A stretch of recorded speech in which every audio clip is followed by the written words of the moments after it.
Greetings everyone. Welcome back to India Business Insights. In today's video, we will present a snapshot of the state of India's economy 2022-23 as captured by the first chapter of the recently released Economic Survey 2023. Before we move ahead, if you enjoy our content, do like and share our video and subscribe to our channel. Hit the bell icon to receive notifications for new uploads. Global Economic Outlook. The global economic outlook suffered several setbacks in the last few years. First, the COVID-19 pandemic, notified in January 2020, brought the global economy to a standstill. And just when recovery was imminent, the Russia-Ukraine conflict, which broke out in February 2022, triggered a sharp upswing in commodity prices such as crude oil, natural gas, fertilizers, and wheat, thus exacerbating the inflationary created by massive fiscal stimuli and ultra-accommodative monetary policies undertaken to limit the output contraction in 2020. Central banks around the world were forced to adopt a hawkish stance and undertake rapid and drastic hikes in policy rates. The Federal Reserve has raised interest rates by 425 basis points since March 2022. Due to the lag between monetary policy actions and their impact, inflation remained high in the initial phase but has also started declining recently. In addition, rate hikes eroded the interest differential and coupled with the risk-averse sentiment prevailing globally, most countries saw capital outflows in favor of the US markets, traditionally considered a safer option. As a result, US dollar index strengthened by 16.1% between January and September 2022, while most currencies depreciated against the dollar. Consequently, the import bill for most nations, including India, increased and the current account deficit widened. Moreover, the global PMI composite index has been in contractionary zone since August 2022. China's stagnation due to the zero-COVID policy also added to supply chain disruptions. The socio-economic impact of the pandemic with its long-reaching effects remains another challenge. While central banks have reduced the pace of rate hikes, it is likely that they will continue to tighten the monetary policy for a while yet. With US and Europe welcoming some positive indicators in December 2022, it is likely that the situation might improve. However, the layoff trend remains a concern, and as such, the global economic outlook remains a source of worry. The Indian economy, macroeconomic scenario, GDP. India's growth forecasts for 2022-23 have been revised downwards by several organizations, and the consensus seems to place it in the 6.5% to 7% range, which is higher than many other nations.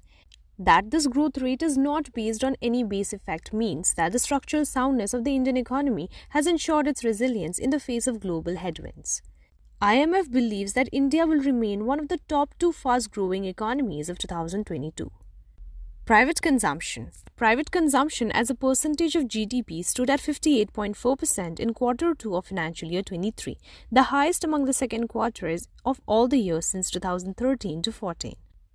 The post-pandemic rebound in contact-intensive services such as trade, hotel and transport, which registered a real growth of 16% in Q2 of financial year 23 compared to the previous quarter, provided it with much-needed support. As a larger proportion of disposable income in India is spent on consumption, the pandemic had created a cache of pent-up demand that has helped shore up domestic demand amidst an adverse global scenario, which is reflected in the growth in personal loans and improving consumer confidence in the December edition of RBI's survey. Investment. The capex multiplier of the country is estimated at least 4, which means that output at least quadruples for every unit of capex.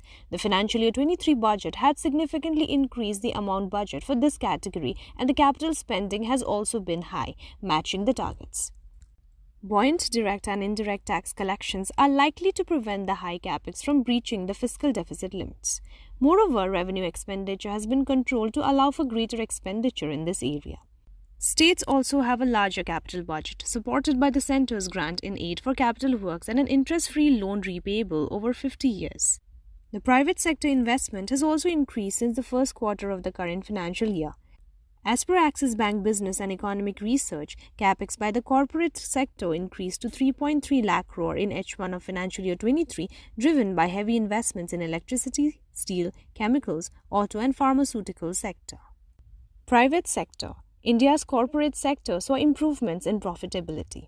As per the data on non-financial debt from the Bank for International Settlements, in the course of the last decade, Indian non-financial private sector debt and non-financial corporate debt as a share of GDP declined by nearly 30 percentage points. This restricted the increase in borrowing costs, which together with possible savings on overhead during lockdowns contributed to the recent fortification of corporate balance sheets by higher profits. In addition, the domestic investors ensured that India's stock markets provided a positive return in the year 2022 despite withdrawals by foreign portfolio investors. Banking sector. The year-on-year growth in credit is rising across most sectors. The credit growth to the MSME sector has been remarkably high, over 30.5% during January to November 2022, supported by the extended ECLGS. The finances of the public sector banks in terms of profits and non-performing assets have seen a significant turnaround. Quicker resolution of NPAs by the Insolvency and Bankruptcy Board of India, along with budgetary support for keeping the PSBs well capitalized, has helped in keeping their capital risk-weighted adjusted ratio above the threshold levels. External sector. With monetary tightening, the US dollar has appreciated against several currencies. Though the rupee has been one of the better performing currencies worldwide, its depreciation added fuel to the fire of domestic inflation while also widening the CAD. Nevertheless, for financial year 23, India has sufficient forex reserves to finance the CAD and intervene in the forex market to manage volatility in the Indian rupee.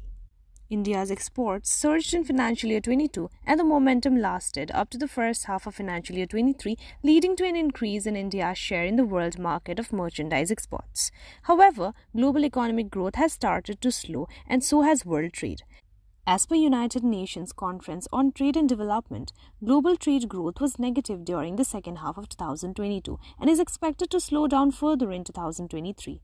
This is likely to affect many countries, including India, with the prospects of sluggish exports continuing in financial year 24. Inflation. The retail inflation in India exceeded RBI's tolerance range for 10 months beginning in January 2022 before returning to below the upper end of the target range of 6% in November 2022. Rising international commodity prices and high domestic food prices contributed to this. The government cut excise and custom duty and restricted exports to restrain inflation while the RBI raised the repo rates. RBI has projected headline inflation at 6.8% in financial year 23, which, though outside its target range, is not high enough to deter private consumption. The moderation in recent period has anchored inflationary expectations, preventing prices from weakening demand and growth. India's inclusive growth. The periodic labor force survey shows that the urban unemployment rate for people aged 15 years and above declined from 9.8% in quarter 2 of financial year 22 to 7.2% in quarter 2 of financial year 23. Labor force participation rate has also improved with the emergence of the economy out of the pandemic-induced slowdown. Mahatma Gandhi National Rural Employment Guarantee Act has been creating more assets in respect of works on individuals' land than in any other category, its share being about 60% in financial year 22. MG besides generating daily wage employment, has also been creating assets for individual households to diversify their sources of income and lift their supplementary incomes. Schemes like PM Kisan and PM Garib Kalyan Anna Yojana have significantly contributed to lessening impoverishment in the country. The UNDP report of July 2022 stated that the recent inflationary episode in India would have a low poverty impact due to such interventions. In addition, the National Family Health Survey indicators of rural welfare have improved from financial year 16 to financial year 20. The GST paid by MSME has crossed the pre-pandemic level of financial year 20, reflecting the financial resilience of small businesses and effectiveness of government intervention in the form of emergency credit line guarantee scheme. Outlook 2023 to 24. Growth in the upcoming year will be supported by solid domestic demand and a pickup in capital investment. Aided by healthy financials, incipient signs of new private sector capital formation cycle are visible. Global growth is forecasted to slow from 3.2% in 2022 to 2.7% in 23 as per IMF's World Economic Outlook October 2022, and growth in global trade is also expected to be sluggish as per the World Trade Organization, which reduced its forecast from 3.5% in 2022 to 1% in 2023. While commodity prices have retreated from record highs, they are still above pre-conflict levels. Since domestic demand remains undampened, together they are likely to raise India's total import bill and contribute to an unfavorable current account balance exacerbated by plateauing export growth on account of slackening global demand. Thus, the rupee may depreciate further. The silver lining for India's growth story arises from the limited impact of any future COVID-19 waves, which will allow supply chains to recover, reopening of China's economy, recessionary tendencies in major advanced economies triggering a cessation of monetary tightening and a tilting the scales in favor of India. As far as capital flows are concerned, and the stronger position of the private sector. Against this backdrop, the survey projects a baseline GDP growth of 6.5% in real terms in financial year 24. The estimate is comparable with that provided by various multilateral agencies such as the World Bank, the IMF, and the ADB, and by RBI domestically. The actual outcome for the real GDP growth will probably lie in the range of 6% to 6.8%. What are your views on where the economy is headed? Let us know in the comments below. Please like and share our video, and do take a look at our other videos covering the budget and economic survey.